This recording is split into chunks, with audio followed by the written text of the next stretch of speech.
Hello and welcome to Haus of Cult. My name is Alessandro, and with me is Ariel Salsa, the owner of the Pretty Cult. Today we are honored to welcome Cradle of Filth keyboardist and vocalist Zoe Federoff. Cradle of Filth are set to release their highly anticipated new album, The Screaming of the Valkyries, on March 21st via Napalm Records. So we definitely have a lot to unpack about that and so much more. But first of all, just thank you so much for joining us, Zoe. It is absolutely my pleasure, sir. How are you doing today? Pretty darn good. We just moved into a new house, so there's all that chaos and stress and unboxing going on, but otherwise good. So Right on. That's awesome.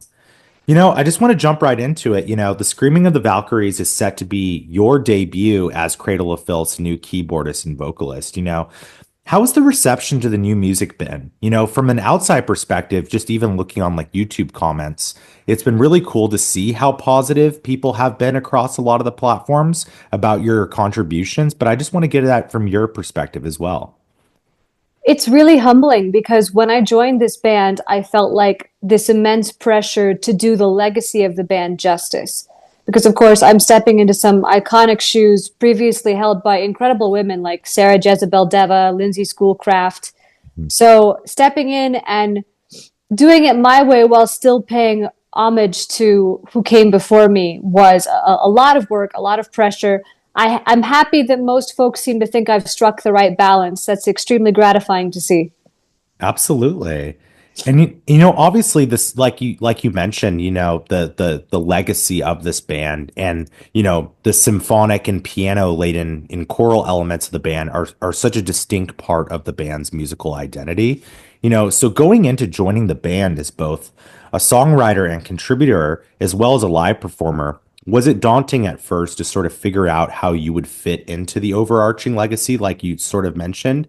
But in that same way of upholding the legacy, how did you sort of balance that while also incorporating your own distinct tastes and style too? It was it was a process of carefully studying the songs, but also carefully studying interviews with the band at the time to kind of get a feel for they were at during these record releases over the years, and especially where Danny Filth is at when he's writing these lyrics for these songs. Because I really wanted to absorb as much of the spirit and the energy of the previous material as well. Because for some fans, some of these songs are quasi-sacred. Because these are metal anthems they grew up with. Yeah. And in my case, I grew up with quite a bit of it too. I listened to Midian quite a bit as a teenager. So it was about, again, like preserving that immense nostalgia factor. But also, as an artist, I had to bring some of my own stuff in as well. I come from a slightly different area of metal. I work in symphonic metal and melodic death metal usually. So as a songwriter coming in and bringing some of my own elements and stuff, I was really nervous that the guys may not find my stuff useful for Cradle, but it turns out they did. And I was welcomed into the collaborative process with open arms, which has been wonderful. That's awesome. How exactly did you initially come to join the band, kind of in the first place? Obviously, Annabelle departed the group in 2022, and you entered the fold pretty quickly after that.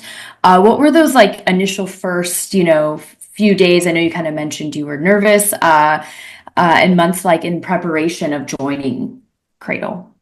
I didn't have months of preparation. I actually had 1 month. Oh, okay. You're just thrown right into the fire. Yeah. I have a previous member of their crew is married to a friend of mine. And so at the last minute, the position opened up and they needed an American because of the visa issue. There was this tour coming up a month away. And so I was recommended for the job. And originally I thought I would just be filling in as a favor on this one tour, basically. But they kept me.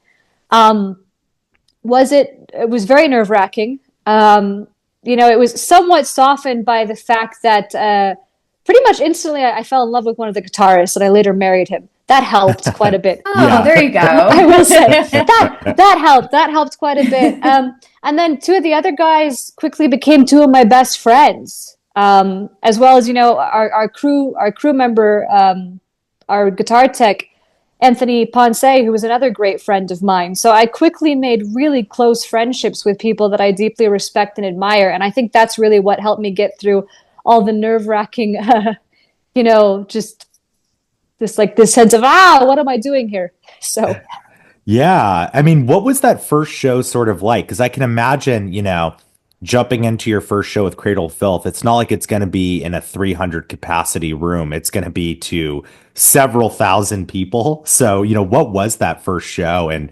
what did it feel like the moment you were first on stage for that first set? I'm so grateful that my first show was in a wonderful city, but a fairly quiet market called Reno, Nevada. Okay.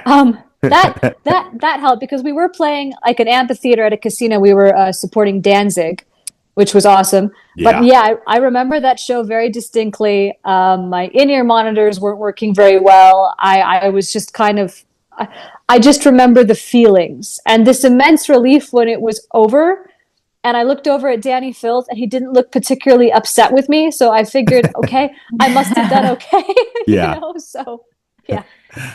Yeah, absolutely. And, I want to kind of go back in time a little bit. You mentioned that your background is more in like symphonic death metal and those musical stylings, but I can imagine when you were first discovering your voice and your instrument or piano, probably when you were, a younger kid, you probably weren't doing symphonic death metal when you were like 10 years old, I can imagine. So I want to kind of walk back to those early days. Like, were you classically trained, and how did that sort of evolve as you began to discover those new forms of music and playing in your first bands? Well, actually, let's set the record straight here. The reason I wanted to be a musician, a professional vocalist, was because my father exposed me to heavy metal. Okay. Yeah, Right on. so I grew up on metal and classic rock, a lot of prog. My dad gave me albums by Iron Maiden, Rush, Led Zeppelin, Fate's Warning. So I grew up on that stuff and then later on looped back around at university to get classical training. Okay. And that was quite interesting because I was trying to, when professors ask you, what do you want to do with your music career, with your vocal career? I want to sing in heavy metal. And at that point, a couple of the professors stopped taking me seriously, which is, in my opinion, really funny because as far as I know, I work more full time in music than any of the other graduates I was with. Just saying. So Yeah, absolutely. I mean, that's so cool. I don't know. Do you know the band Converge? mm, They're like a really like legendary like noise grindcore and 90s metalcore band like from the Boston area. And their guitar player Kurt Ballou went to Berkeley and he makes extremely avant-garde music. And it's so cool that he actually went back to Berkeley and got to kind of, because I think it was a similar thing where people were like, what's this crazy, like discordant, like heavy music that you're playing? And he actually went back and taught like a whole week-long seminar about a whole class about like making really extreme, experimental grind music. And it was so cool to see him like bring that into like the Berkeley classrooms and everything like that. well, and see, I think this exposes a common sin that I have to say both the metal community and the classical community are guilty of, and that is extreme gatekeeping. Yes. There's this mentality that you're not one of us, or you're not holy enough. It's almost like a Yeah. religion. So I admire it when people push outside of their genre barriers and show you, hey, a good musician's a good musician. Absolutely. Absolutely. Couldn't agree more. And you've now had close to 3 years playing with the band now.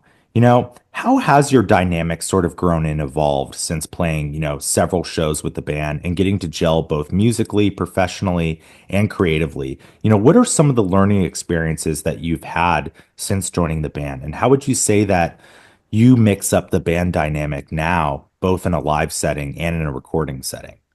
It was really interesting to learn how to have stage presence behind a stationary instrument. Yeah. Because in other projects, I'm the front woman. And so learning to have presence and also have playful moments with other members of the band who are not stationary has been a lot of fun.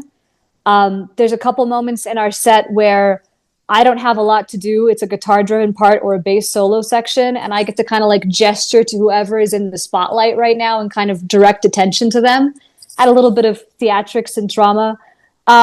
I also get to headbang a lot because my vocals are not center stage for a lot of the material. So when Dan is going off on it and it's like there's not a lot of keys on a particular part, I can just windmill to my heart's content, which Hell is a yeah. lot of fun. Um, and there's just certain points where you're like really feeling it. You're really getting in the groove with the guys, and you might momentarily make eye contact with one of them, and you're like, yeah, fuck yeah, this is good. So So Absolutely. fun. Let's get into the new album. So, The Screaming of the Valkyries, coolest name ever. What was the writing and recording process like, and how collaborative of an effort was this album? like a lot of modern bands, we collaborate mainly over long distance. So it's emails with Dropbox links back and forth. Although, for the first time ever, collaborating with other musicians happened over Zoom for me on this album. So we literally had 12-hour long Zoom writing sessions, me, Donnie, and Ashok. And we'd get on there at like 8 o'clock in the morning and finish at 8 o'clock in the evening, and we would just be working on material over Zoom, which was quite fun and interesting. There were several points where my daughter looked over at me like, "Mom, why are you still on the computer? We're trying to figure out what goes after this riff, honey." That's awesome. That's You know, sick. it's also worth noting, this is the band's 14th studio album since their inception all the way back in 1991. It's not often that a band this late in their career can be making such youthful, compelling, and powerful material. Yet here we are with the Screaming of the Valkyries, which feels like such a re-energized form of the band. Would you say that adding new blood to the band, such as yourself and Donnie, has contributed to this newfound energy? And if so, what do you think sort of fuels the drive of Cradle of Filth and even Danny himself to be as prolific after so many years? What still fuels that hunger and drive and inability to sort of rest on your laurels and vast accomplishments and still be pushing so hard this late into the career? There's multiple parts to the answer to that question. The first part is absolutely, I think, bringing me and Donnie in as younger members who had a chance to grow up with older Cradle influenced this album greatly. Donnie and I both talked about it when we joined, that we were both big fans of the Midian album. Mhm. And so when we joined, we brought this nostalgic, flavor from our teenage years. And I think that ended up working really well. But also, we brought some of our other influences and kind of like this newer age freshness, this feeling from our generation of metal as well, especially Donnie, because Donnie is a brilliant writer, and the amount of different kinds of music that he can compose is just mind blowing. Like he's like the mad scientist, and his knowledge of music theory is so extensive, and we rely so heavily on it. He knows everything about everything when it comes to music. So I think that he contributed things to this album that are really fun and interesting. I think that also Dougal, or Daniel Firth, the bass player, we call him Dougal. He had a huge writing role on this album as well, much more expanded than on previous albums he'd been on. And I think he also brings in this classic Iron Maiden, Judas Priest fandom too, that I've picked up on. Several people have several reviews have mentioned that they hear this in his songs, which is really, I'm sure, quite wonderful for him. And then the second part, why does Dan still have this drive, this energy? Danny, I've only known him for 3 years. Danny is rarely satisfied with himself, which is a quality I admire in a person. Mhm. I think that I don't think there's anything in him that would be comfortable resting on his laurels. I think he needs to push everything to the next level, the next evolution, the next chapter. He has tons of energy going into whatever we do. He takes amazing care of himself on tour. He doesn't drink. He goes to bed on time. He's an inspiration for all of us youngsters, let me tell you. Um, I've definitely gotten a lot of advice from him on just preserving myself on tour, and that's because he wants to go out there and deliver the best of who he is every single night, even now in his 50s. So no, I think that if Dan did slow down or limit himself some way, the person most frustrated at the end of the day would be him. Yeah. No, that's incredible. I mean, it is truly the most exciting Cradle of Filth album. Like, we've been following the band's career, pretty much since the very beginning, and this is hands down my favorite Cradle of Filth album, at least in like the last 10 years, 10 or 15 years. Like, it is seriously such a triumph. It's incredible. Well, as another long-term fan, that makes my day to hear. So thank you. Absolutely. What would you say are some of the overall themes that tie together with the Screaming of the Valkyries? Lyrically, what do you think the band was trying to exercise, no pun intended, this time around? Well, Danny writes all the lyrics, and in other interviews, he's talked about how it's commentary on the state of the world, the album title and the lyrics. The screaming of the Valkyries, the heavens torn asunder, just the current amount of chaos going on worldwide, which can't help but kind of creep into whatever artistic endeavors artists are pursuing.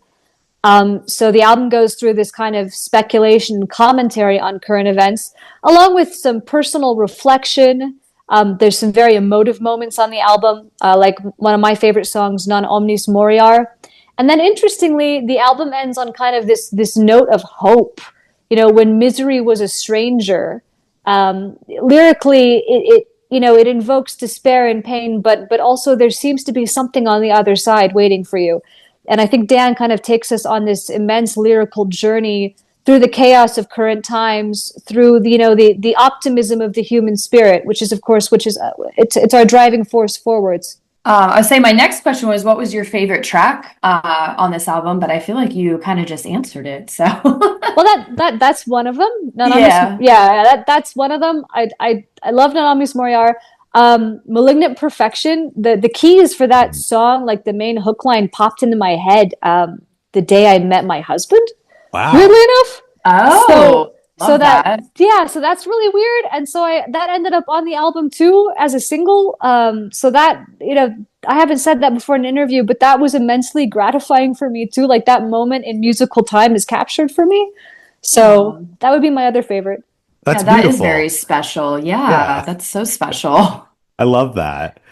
I want to unpack the music videos a little bit for this album cycle, especially like To Live Deliciously. We've got demonically possessed nuns, we've got blood, gratuitous violence, and just about everything you come to love and expect from a Cradle of Filth video. What were some of your highlights from the music video process for, this album cycle as a whole, and how important it is to sort of keep the shock value and not being afraid to push buttons or boundaries with your visuals? I think first and foremost, the two of the music videos were directed by Vicente, based out of Los Angeles, and he is amazing. And he worked with special effects designer Missy Munster. And the imagery they created between Malignant Perfection and To Live Deliciously is grotesque, strange, weird, convincing, beautiful even at some points. I think those two as a team did such a dynamic job on both of those videos. We weren't there for the storyline shootings. They only brought us in to shoot the band shots. So we actually did not know what the storyline scenes were going to be. You just kind of had to, put yourself into the mindset of the song as best you could, but the end results speak for themselves. And when we saw the storylines that had been created to accompany the band shots, we were like, wow, this is intense. We weren't involved in the White Hellebore video shoot, but I very much liked it. It actually featured a cameo from our tour manager, James, at the beginning as one of the autopsy specialists wheeling her in. That was funny. So that's awesome. And sort of jumping off that, I just have to ask, with Cradle of Filth having these, grotesque elements to the videos and these horror elements, are you yourself like a horror fan at all, like horror movies or anything like that? And if so, what are some of your favorites from the past and present? I like horror that invokes existential dread and deep questions. So I love the Saw series. Okay. Obviously, I'm a fan of Hellraiser. So, I have to live with Pinhead basically 24/7. But him and I argue over which Hellraiser is the best all the time, because I like the first and the fifth, and he thinks the fifth is garbage. So we fight about that constantly. So yes, I am a fan of horror, and I appreciate the shock value that horror themes bring into music, because again, people need to be confronted with their own mortality. That's kind of very Saw-esque of me to say, I suppose, but it's fun to also use music as a way to confront people with that. No, absolutely. I'm curious, did you see the most recent Saw movie? I think Saw X is what it was called. Me and my husband are going to be watching it. We are a couple years behind on movies we want to see right now because of all the touring. Yeah. So I gotta say, it's I think my favorite in the entire franchise, which is kind of crazy because it's the 10th movie, yet it's I think the best one of the entire series. I really enjoyed it as well. Yeah. Yeah, it's very, very good. like better than the first one?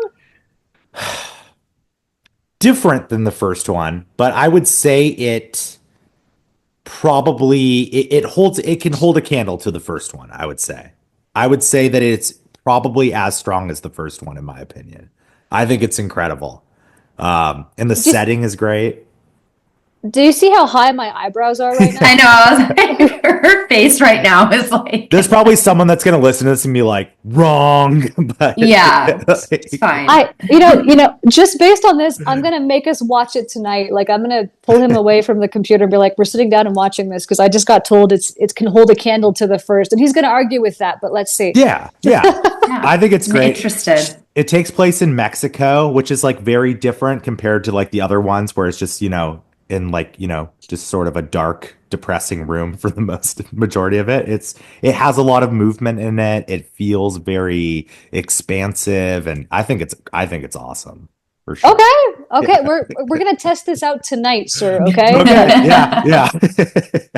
It could be wrong.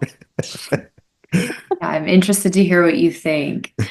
I would love to kind of touch on your style choices for some of the most recent music videos. Kind of what goes into your outfit choices for music videos on stage and beyond. Additionally, what are some of your personal like style icons and inspirations? Well, for the music video shoots, we had costumes done by Missy Munster again, who did the special effects for the storyline. But the video outfits don't always work for live performance. Like, usually with live performance, I have to come up with something a little bit different because of the movements I'm doing. I have to be able to clip my belt pack somewhere. So there's some differences between like music video outfits and live outfits. There has to be some adjustments. So I think Missy did a fantastic job, though, on both of those. She very much hit my personal style preferences because I think it's important to preserve the dichotomy aspect of Cradle of Filth because, as I've said in other interviews, the dichotomy of the band is so essential. This balance between masculine and feminine energies, the light and the dark, the beauty and the beast. So looking feminine is important for me to provide that contrast. I know some black metal diehards don't like the femininity sometimes that Cradle of Filth has. I disagree. I think it's essential to making the aggression and the darkness and the masculine energy of Dan's vocals jump even more. And when I think about style icons that I have, I've always been a big fan of how Simona Simmons from Epica dresses. I always think she just absolutely nails it. I've always wanted her total wardrobe. I also love how Sharon Den Adel from Within Temptation dresses, because I know she's also got a background in styling. And so she comes up with some really weird, like quasi-whimsical things that still end up being really metal and really dramatic and cool and gothic. Really admire how she dresses. I think I go for more of like the feminine aspect of how a lot of my favorite female metal musicians dress. So I think it works for them and it works for me. Yeah, I love that. Obviously, we touched on it a little bit, but I would love to touch on the fact that you are obviously in the band with your husband. What was that experience like getting to be on this journey together in tandem, which is often not Maya, edit that. I'm going to reread that. What is the experience like getting to be on this journey together in tandem, which is often not common for most couples in music who tour for a living? What is the most fulfilling part of that experience for you? And do you find that you how do you balance your work and relationship, and personal life setting? There was a study that came out several years ago that basically said that metalheads, more than any other genre of listeners, were more likely to form long-term, lasting monogamous relationships like marriage. So it's because metal is about authenticity, and us metalheads, we tend to stick very closely to a few select bands that are our diehard bands, you know, and a lot of us treat relationships the same way. And so in terms of me and my husband, we found our person. And when you find your person, like when you find that band that defines you, that you always want to listen to, it's an amazing experience, because my husband is the one person I want to always listen to. You know, the same way that I always want to listen to Amorphous or Dark Tranquillity. He's the person I want to hang out with the most. And so it's not so much a question of balancing stuff, just so much as understanding that when he is present, he brings this amazing energy to whatever I'm doing, be it tour life or domestic life. The same way that when you listen to your favorite record, it brings this energy into whatever you're doing, even if you're just cleaning the bathroom. So touring with my husband is a lot of fun. The journey we're on together, musically and personally, is so interesting, and I learn something new every day. That was beautiful. I know, that was so I was beautiful. like tearing up a little bit. I know, right, same. that was such a like, beautiful way to describe that. say, I just got married 4 months ago to someone I've been with for 10 years. And while we are not in a band or work together, he also works in music. And just while you were talking and just saying your person and how it's really just how you were saying how he brings an energy to whatever you do. I was like, I feel that way about my husband as well. I never get, when there's been past instances where we have been able to work together professionally and it totally works. It's not even a big deal. And I get really excited about it because, again, he does, and anything, and like you said, domestic life or professional life, I feel like he brings such an energy and it's an enjoyment for me. And I feel like that's such a testament when you find your person, that's how it feels, you know, and I completely agree with that. So as you were talking about it, I was like, I feel like Alessandro and I both were like feeling it, but I was even extra like, oh, because I just got married. So I was like, oh, I feel this so in my soul. 4 months. So when's your anniversary? We got married in Prague on November 23rd. Oh, in Prague. Okay, so in my Yes. husband's home country. Oh, Yes. congratulations. That's just lovely. Thank you so much. Alessandro and his beautiful, wonderful partner was also there with Oh, us. Yes, we are very close friends, which is very cool. It was like a fairy tale wedding in every sense of, but it's not. Prague. Yes, it was incredible. Probably A the gothic greatest. fairy Yeah, it was tale. a gothic fairy tale. And yeah, like one of the greatest experiences and memories of me and my girlfriend's lives, just getting to attend it. It was so incredible. And I I wish you a long life full of all of this same joy and energy that you have right now. Just develop it. You've been there 10 years. You already know how to keep it going. So I wish you a lifetime of this. Thank you. I appreciate that so much. Oh, that's so cool. So your husband is actually from the Czech Republic. Yes. That's so cool. That's that awesome. is so cool. Yeah, my husband is half Czech and his father's full-blooded Czech, born and raised in the Czech Republic. So yeah, very Okay. cool. Okay, so Yeah. you get to listen to the men on that side of the family complain about the quality of American beer. Yes, yes, I know that so well, so well. Yes, their favorite beer is Kozel, so yes. Yeah. So we're living a very similar experience then. Yes, absolutely. I love that. So just two more questions. What does a day in the life of Zoe look like when you're not on tour or in writing mode? What are you liking to do? Are there hobbies outside of music that you find yourself really diving into? What how do you sort of center yourself when you're not on tour and find joy? The biggest joy in my life, besides my marriage, is my daughter. I have a 12-year-old daughter who is so bright and so inquisitive and so fun. And how does my day look? Well, my day usually starts with me waking her up, making her breakfast, getting her ready for school, driving her to school, and talking about her plans for the day, her friends, and the way she is perceiving reality at the age of 12.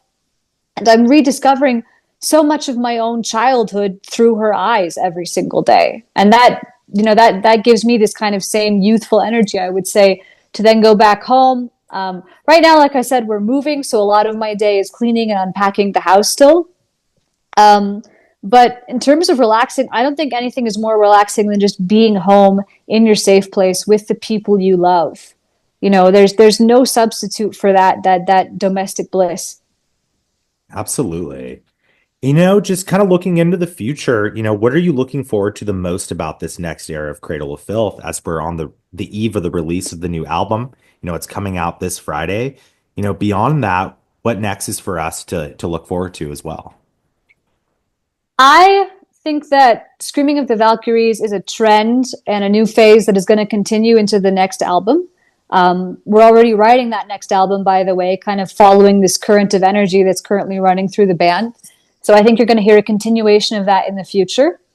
You're still going to see us on the road quite a bit coming up. Ashok and I have no plans to slow down despite establishing a new home together. We want to stay on the road together too, and with Cradle.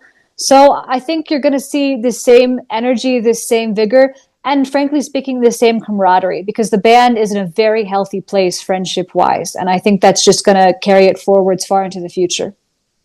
That's amazing. So incredibly excited for the new album and congrats on everything, with that. Congrats on your amazing contributions to this new album. And, this album is truly such a triumph and such an exciting new chapter. And it's so cool to learn that it's only getting started now in this new era. That's so exciting. Absolutely. I'm gratified that you guys enjoyed it that much. Thank you. Absolutely. Well, just thank you so much for taking the time to chat with us, Zoe. We really appreciate it. And, just hope you have a great rest of your week, gearing up for the release of the album, getting through the move, everything, just thank you so much for taking the time. My pleasure. Have a great day. Of course. You See ya. too. Bye.